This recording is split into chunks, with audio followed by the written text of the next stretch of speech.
సీమోను కొంచెం కొంచెం దూరం ఎక్కడ తీసుకోవాలంట కొంచెం ముందుకు తీసుకోవచ్చు సీమోను అని చెప్పేసి అంటారు. కొంచెం ముందుకు తీసుకుని వలవేసి చూడు, కొంచెం ముందు తీసుకుని వలవేసి చూడు కదా. ఈ లోకంలో చూడండి, కొంతమంది కార్యం అయితే ఒకలాగుంటారు, కార్యం కాకపోతే ఒకలాగుంటారండి. జవాబు వస్తే ఒకలాగా తయారైతారు, జవాబు వచ్చిందనుకో ఏం చేస్తే ఆ రోజు వాళ్ళ ముఖం వెళ్ళిపోతుంది. వాళ్ళు అనుకున్నది పని సక్సెస్ అయిందనుకో వాళ్ళ మొహంలో ఎంతగా ఫోకస్ లైన్లు 100 ఫోకస్ లైన్లు ఒక్కసారి ఎంత వెలుగు ఉంటుందో అంత వెలుగు ఉంటుంది ఆ ముఖంలో.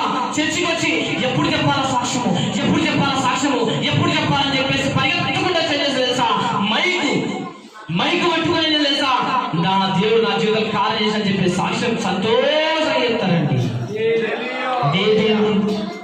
అదే దేవుడు నువ్వు అనుకున్న మాట, నువ్వు చేసిన ప్రార్థనకు జవాబు ఇవ్వకుండా కదా, కార్యం జరిగించకుండా కదా, నువ్వు కోరిన కోరికలు నెరవేర్చకుండా ఉన్నప్పుడు వెలిగినటువంటి మొహం ఎట్లా తెలుసా, మారిపోయిన గోచరం అయిపోతా ఉంటది. హల్లెలూయా. సాక్ష్యం ఎక్కడో, వాక్యం ఎక్కడో, చర్చికి వస్తేనేమో వస్తారు, లేకపోతే రాను. మీటింగ్లు పెట్టించుకుంటారు, లేకపోతే పెట్టించుకోరు.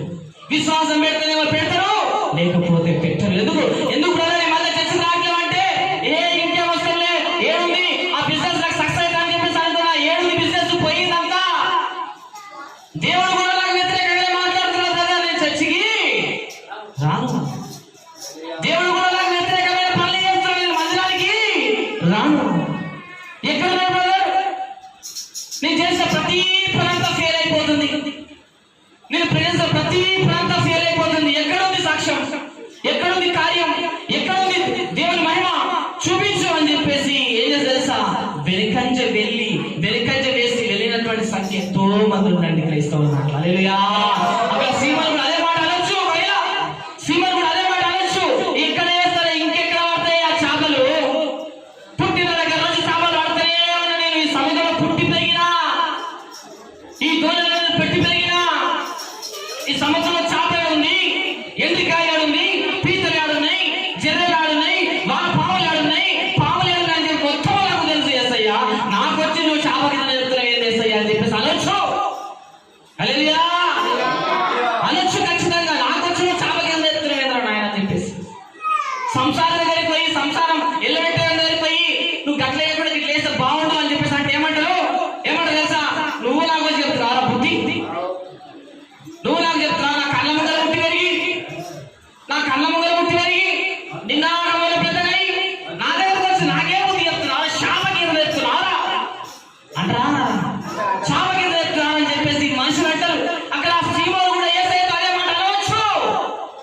ఏంది ప్రభు చూసుకుంటూ కూడా మళ్ళీ కొంచెం ముందుకోమంటారు. కొంచెమేనంట ఆ ప్రాంతంలో ఆల్రెడీ సీమోను వల వేసాడు, కానీ ఒక్క చేప కూడా వాళ్ళేది, కానీ ఒక్క ఇంటికాయ కూడా వాళ్ళే, కానీ ఒక జర్రె కూడా వాళ్ళే. ఏది ప్రభు ఎక్స్పెక్ట్ చేపలు పట్టడంలా అనుభవాన్ని అలసిపోయి ఉన్నాను తండ్రి, నేను కృంగిపోయి ఉన్నాను తండ్రి, నేను బాధలో ఉన్నాను తండ్రి, నేను నీరసించిపోయాను తండ్రి, నేను నా ఒంట్లో శక్తి లేదు తండ్రి అని చెప్పేసి కదా సీమోను అక్కడ వల వేయకుండా ఎగ్గొట్టచ్చు. కానీ ఏమంటుంది తెలుసా, అయినను నీ మాట చొప్పున నేను వల వేసేదాను. హల్లెలూయా. గట్టి చెప్పగలుగుతామా? ఏమంటాడు సీమోను అక్కడ, సీమోను పేరు ఏమంటాడు అక్కడ, అయినను నీ మాట చొప్పున నేను వల వేసేదాను. ఒకటే మాట రావాలి ఈరోజు, నీ కష్టంలో ఉన్నావా, వాక్యం అందుతుందా, బాధలో ఉన్నావా, వాక్యం అందుతుందా, ఒకటే నాలుగు ప్రభా ఈ వాక్యం నన్ను బలపరిచింది తండ్రి అని చెప్పేసి అనాలా, ఈ వాక్యం నన్ను ధైర్యపరిచింది ప్రభు అని చెప్పేసి అనాలా, ఈ కష్టం నన్ను విడుదల ఇప్పించబోతుంది ప్రభు అని చెప్పేసి అనాలా. ఇంకా ఎన్ని రోజులు కష్టము, ఇంకా ఎన్ని రోజులు బాధ అని చెప్పేసి కృంగిపోతున్నావా, కృషించిపోతున్నావా, వాక్యం నీతోనే మాట్లాడుతా ఉన్నాడు. సీమోనుతో దేవుడు మాట్లాడితే ఈరోజు నీతో మాట్లాడుతా ఉన్నాడు. ఇంకా కొంచెం ధైర్యం ముందుకు తీసుకెళ్ళు, ఇంకా కొంచెం ప్రార్థన పెంచు, ఇంకా కొంచెం విశ్వాసం పెంచు అన్నప్పుడు నువ్వేమనాలి ఈరోజు, అయినను నీ మాట చొప్పున నేను ఇంకా విశ్వాసం పెంచుకుంటాను తండ్రి, అయినను నీ మాట చొప్పున నేను ఇంకా నమ్మకం పెంచుకుంటాను ప్రభా. అయ్యో ఇప్పటి వరకు నాకు మేలు జరగలేదే, ఇన్ని సంవత్సరాల నుంచి ప్రార్థిస్తున్నా కార్యం కావట్లేదే కదా. ఒక్క సాక్ష్యము వేరుగా సిచ్యువేషన్ మనం అందరూ ప్రార్థించామండి, ప్రార్థన చేయడమా. వాళ్ళ అమ్మ ఎక్కడ ఉన్నా కానీ, వాళ్ళ అమ్మ ఏ మీటింగ్ చేసినా కానీ ఒకటే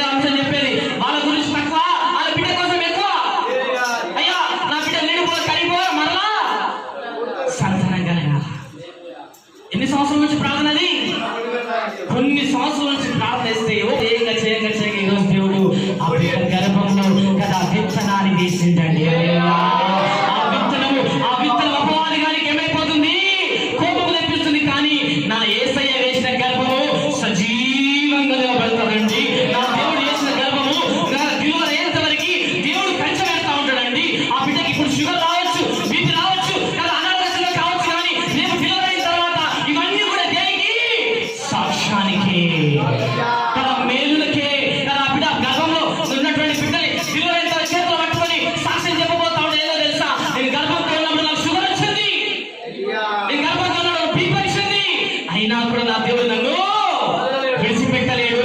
చక్కటి కుమారుడు లేదా కుమార్తెను దేవుడు నాకు బహుమానంగా ఇచ్చిండు బ్రదర్ అని చెప్పేసి సాక్ష్యం చెప్పడానికి కదా. ఇప్పుడు ఈ టైంలో ఈ బిడ్డ కృంగిపోవడానికి వీలేదు. సీమలతో దేవుడు మాట్లాడిండు, ఈ రోజు ఆ బిడ్డతో దేవుడు మాట్లాడుతా ఉన్నాడు. ఎందుకు తెలుసా కదా, కృంగిపోయిన సీమను కొంచెము ధోరణి ముందుకు నడిపిస్తావా? కొంచెము ధోరణి ఏం చేస్తావు? ముందుకు నడిపించి నువ్వేం చేస్తావు? అక్కడ వల వేసి చూడవయ్యా, వల వేసి చూడవయ్యా, వల వేసి చూడవయ్యా అని చెప్పేసి సీమతో దేవుడు మాట్లాడుతున్నాడండి. హల్లెలూయా కదా. ఒకరోజు భాస్కర్ హాస్పిటల్లో నేను ఉన్నప్పుడు చాలా బాధ కదా. మా భార్య డెలివరీ అయినప్పుడు చాలా కష్టం, చాలా వేదనలో ఉన్నప్పుడు, చాలా చాలా కన్నీటి జీవితంలో ప్రయాణం చేస్తున్నప్పుడు కదా, దేవుడే దిక్కు అని చెప్పేసి భావించుకున్నప్పుడు కదా, చాలా కష్టాల్లో కన్నీటి గుండా ప్రయాణం చేస్తున్నప్పుడు ఒకరోజు బిల్లు కడదామని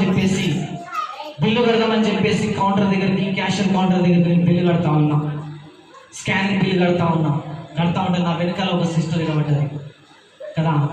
ఆమె దగ్గర 100 రూపాయలు తక్కువ ఉన్నాయండి. ఎన్ని రూపాయలు తక్కువ ఉన్నాయి? 100 రూపాయలు తక్కువ ఉన్నాయి. 100 రూపాయలు తక్కువ ఉంటే ఆయన బిల్లు తీసుకున్నట్టు ఆయన 100 రూపాయలు ఇస్తాను అని చెప్పేసి అంటే ఆయన అంటే సార్ అర్జెంట్ సార్ కదా, నా పిల్లకు ఆపరేషన్ సార్, ప్లీజ్ సార్ 100 రూపాయలు తర్వాత వచ్చి కడతా సార్ అని చెప్పేసి అంటే కూడా ఆయన ఒప్పుకోవట్లేదు. 100 రూపాయలు కట్టితే కట్టాలి, ఖచ్చితంగా కడితేనే కానీ పిల్లలు నాకు పిల్లలకు వచ్చిన నా డ్యూటీ పోతున్నామా అని చెప్పేసి అంటాడు. ఆయన బతిమాడు, సార్ ప్లీజ్ సార్ అని చెప్పేసి అంటే కదా, ఆ స్వరము నా చెవిలో పడ్డదండి. హల్లెలూయా. అప్పటికి నేను కృంగిపోయి ఉన్నాను, అప్పటికి నేను బాధలో ఉన్నాను, అప్పటికి నేను వేదనలో ఉన్నాను, అప్పటికి నేను కన్నీరులో ఉన్నాను, మానసికంగా శారీరకంగా నేను కృంగిపోయి ఉన్నాను, టెన్షన్లో ఉన్నాను, పలు ఆలోచనలో ఉన్నాను. ఆ టైంలో ఆ స్వరం నా చెవిలో పడితే నేనేమనుకుంటున్నా తెలుసా, పోతే పోన్లే అని చెప్పి సైలెంట్గా వెళ్ళిపోతున్నా. నన్ను నా దేవుడు గల్ల వట్టి గుంజుకొని వచ్చాడు సర్రమని. నిజంగా నేను నమ్మరు ఇట్లా పోతున్నా నేను కదా, నేను పోతున్నా అక్కడి నుంచి ముందుకు కదా, ఇట్లా వట్టి గుంజుకొచ్చు కదా. పోతున్నటువంటి నన్ను గల్ల వట్టి ఎన్నికలు చేయబట్టి సర్ర గుంజుకోవచ్చు. అక్కడ 100 రూపాయలు ఇచ్చి పో. నా పరిస్థితి దారుణంగా ఉందని ఆయన అనుకుంటే, నా దగ్గర కొద్దిపాటి డబ్బులు కొంచెం వాడుకుంటాను. ఒక్కోసారి టిఫిన్ చేయగా ఆ హాస్పిటల్ పెట్టిన ఆ అన్నం పప్పన పెడితే తిరుగుకుంటూ కాలం గడుపుకుంటూ డబ్బులు తక్కువ కొంచెం కొనుక్కుంటూ నేను జీవిస్తా ఉంటే ఏసై ఏమంటుండో, అక్కడ ఆ బిడ్డకు 100 రూపాయలు తక్కువనే అంట, ఇచ్చేయిపో. ఏమనిపిస్తుందండి? అప్పుడు నేను ఏమనాలి? దేవుడా నాకు పెట్టడానికి బాధలు పెట్టి కన్నా కష్టాలు పెట్టి కదా కన్నీటి జీవితం ఇచ్చి ఇంత బాధ పెట్టి నువ్వు మళ్ళీ ఏం చేస్తున్నావు? ఆధారికి అది ఆల్రెడీ చచ్చిపోయిన ప్రాబ్లం ఉన్నా ఇంకా అడుగులేస్తున్నాడే, నేను ఇయ్యలేక పో అని చెప్పేసి వెళ్ళిపోవాలా? చూడండి, పరీక్ష చూడండి. అన్ని ఉన్నప్పుడు అందరి ఇవ్వడంలో ఏమి లేదు. నీ దగ్గర ఉంది కాబట్టి ఇచ్చిన, దాంట్లో ఉంది గొప్ప. నీ దగ్గర సమృద్ధిగా ఉంది కాబట్టి దాని నుంచి సగం తీసి ఇచ్చిన, దాంట్లో ఏముందండి గొప్ప. ఏమి లేని స్థితిలో కూడా ఇవ్వడంలో ఉందండి బహుగా ఆశీర్వాదం. దేవుడు ఆయన 100 రూపాయలు ఇస్తావా? అడిగేద్దామంటే నా